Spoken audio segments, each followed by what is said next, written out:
हजरत इब्राहिम अलैहिस्सलाम के पिता आजर बहुत बड़े मूर्ति पूजक थे। वे खुद मूर्तियां बनाते और उनकी पूजा करते थे। एक दिन उन्होंने जवान इब्राहिम को बुलाकर कहा, बेटा इब्राहिम, इन मूर्तियों को बाजार में बेच कर आओ। उस समय हजरत इब्राहिम अलैहिस्सलाम को नबूवत नहीं मिली थी, इसलिए वे जिज्ञासावश पूछ बैठे, अब्बा जान, इन मूर्तियों की ताकत और शक्ति क्या है? बेटे के मुंह से ऐसा सुनकर आजर बोले, बेटा, यही मूर्तियां हमारे भगवान हैं। इन्होंने ही आसमान, जमीन और पूरी दुनिया बनाई है, यहाँ तक कि हमें भी, इसलिए हमें इनकी पूजा करनी चाहिए। यह कहकर उन्होंने मूर्तियों को एक टोकरी में रखा और इब्राहिम अलैहिस्सलाम के सिर पर रख दिया।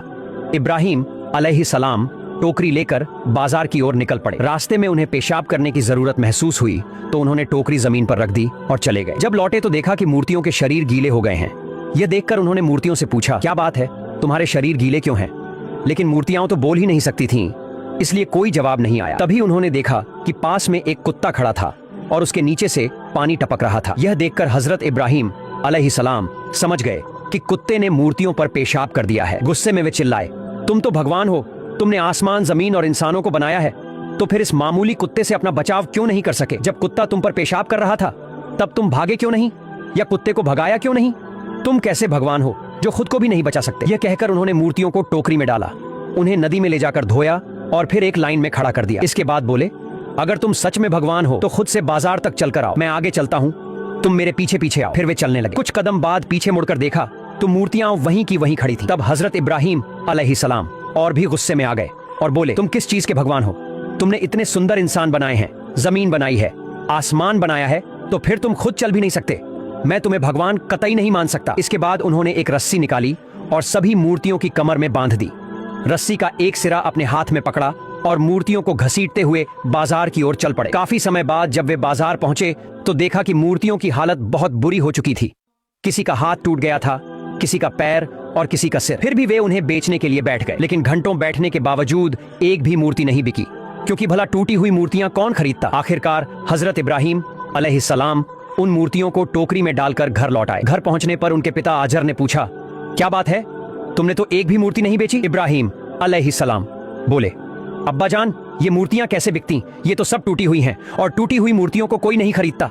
आजर ने हैरानी से पूछा, लेकिन ये मूर्तियां टूटी कैसे? तुम तो अच्छी मूर्तियां लेकर गए थे। इब्राहिम अलैहिस्सलाम ने हंसकर जवाब दिया, अब्बा जान, जब मैं इन्हें बाजार ले जा रहा था तो टोकरी में ही इन मूर्तियों ने आपस में लड़ाई शुरू कर दी। एक मूर्ति कह रही थी, मेरी ताकत ज्यादा है, दूसरी कह रही थी, नहीं, मेरी ताकत ज्यादा है। इस तरह वे अपनी शक्ति और प्रभुत्व को लेकर आपस में लड़ने लगी और इसी लड़ाई में सबके हाथ पैर टूट गए। ये सुनकर आजर गुस्से से बोले, इब्राहिम, क्या तुम मुझे बेवकूफ समझते हो? ये मूर्तियां आपस में कैसे लड़ सकती हैं? इनके पास कोई ताकत नहीं है। तब हजरत इब्राहिम अलैहिस्सलाम गंभीर होकर बोले, अब्बा जान, अगर इन मूर्तियों में खुद को बचाने की भी ताकत नहीं है तो ये सुंदर आसमान, जमीन और इंसानों को कैसे बना सकती है? फिर ये भगवान कैसे हो सकती है? आप इन मूर्तियों को भगवान क्यों मानते हैं और इनकी पूजा क्यों करते हैं? हजरत इब्राहिम अलैहिस्सलाम की ये बात सुनकर आजर के पास कोई जवाब नहीं था। वे चुपचाप वहां से चले गए। इसके बाद हजरत इब्राहिम अलैहिस्सलाम अपने सच्चे रब की तलाश में लग गए। आखिर कौन है जिसने इतनी खूबसूरत दुनिया बनाई? किसने इंसान को इतनी बेहतरी से बनाया?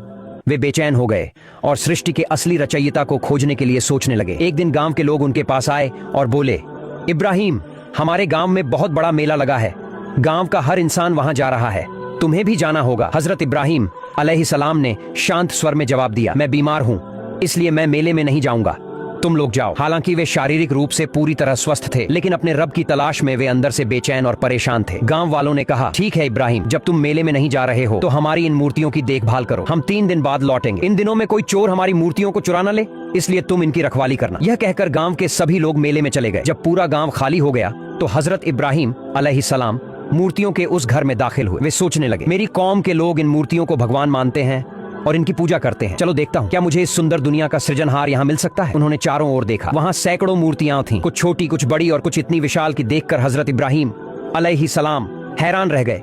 हर मूर्ति के सामने फल और तरह तरह के भोजन रखे थे, लेकिन कोई भी मूर्ति उन्हें खा नहीं रही थी। उन्होंने गौर किया कि हर मूर्ति का मुंह खुला हुआ था। किसी के 10 हाथ थे, किसी के 8, किसी के 12, किसी के हाथ में भाला था, किसी के हाथ में तीर। हर मूर्ति का आकार अलग था और बहुत बारीकी से तराशी गई थी। तब हजरत इब्राहिम अलैहिस्सलाम उन मूर्तियों से बोले, क्या बात है, मेरी कौम के लोग तुम्हारी पूजा करते हैं, तुम्हें भगवान मानते हैं, कहते हैं कि तुमने ये सुंदर दुनिया बनाई है, इंसानों को बनाया है, तो फिर तुम ये खाना क्यों नहीं खा रहे? तुम्हारे सामने इतने तरह तरह के व्यंजन रखे हैं, इन्हें खाओ। वे बार बार मूर्तियों से यही कहते रहे। उन्होंने अपने हाथ से थालियां उठाकर मूर्तियों के मुंह के पास ले जाकर कहा, लो खाओ, लेकिन कोई भी मूर्ति नहीं खा सकी। हजरत इब्राहिम अलैहिस्सलाम गुस्से में बोले, तुम किस तरह के भगवान हो? तुमने इस खूबसूरत दुनिया को कैसे बनाया? तुम तो खुद से हिल भी नहीं सकते। तुम्हें तो इंसान बनाता है, फिर तुम इंसानों के भगवान कैसे हो सकते हो? तुम्हारे सामने इतने स्वादिष्ट व्यंजन रखे हैं, लेकिन तुम्हें इन्हें उठाकर खाने की ताकत तक नहीं। और यह दुनिया तुमने बनाई, इसे मैं कतई नहीं मानता। यह कहकर हजरत इब्राहिम अलैहिस्सलाम ने एक कुल्हाड़ी उठाई और मूर्तियों को तोड़ना शुरू कर दिया। उन्होंने सैकड़ों मूर्तियां तोड़ डालीं और सबसे बड़ी मूर्ति के कंधे पर कुल्हाड़ी रखकर वहां से चले गए। 3 दिन बाद जब गांव के लोग मेले से लौटे और पूजा करने के लिए मंदिर पहुंचे, तो उन्होंने देखा कि सारी मूर्तियां टूटी पड़ी हैं। वे चिल्लाने लगे, हम बर्बाद हो गए, हमारी सारी मूर्तियां तोड़ दी गईं। तभी किसी ने कहा, याद है मेले पर जाने से पहले हमने इब्राहिम को मूर्तियों की रखवाली के लिए छोड़ा था। मुझे लगता है उसने ही यह सब किया है। सुनते ही बाकी लोग बोले, हाँ तुम सही कह रहे हो। फिर वे हजरत इब्राहिम अलैहिस्सलाम के पास गए और गुस्से से बोले, इब्राहिम हमने तुम्हें इन मूर्तियों की रखवाली के लिए छोड़ा था, तो फिर इनका यह हाल कैसे हुआ? हजरत इब्राहिम अलैहिस्सलाम ने चतुराई से जवाब दिया, मुझे क्या पता, वह जो सबसे बड़ी मूर्ति है जिसके कंधे पर कुल्हाड़ी रखी है उसी से पूछो। शायद उसी ने छोटी मूर्तियों को तोड़ा होगा, क्योंकि उसमें सबसे ज्यादा ताकत है। यह सुनकर गांव के लोग बोले, इब्राहिम क्या तुम हमें बेवकूफ बना रहे हो? यह मूर्ति दूसरी मूर्तियों को कैसे तोड़ सकती है? इसमें तो कोई ताकत ही नहीं है, इसका अस्तित्व भी तो हमने ही बनाया है। तब हजरत इब्राहिम अलैहिस्सलाम गंभीर होकर बोले, अगर इस मूर्ति में खुद की भी कोई ताकत नहीं है तो यह तुम्हारा भगवान कैसे हो सकता है? जिसे तुमने खुद बनाया उसकी पूजा क्यों करते हो?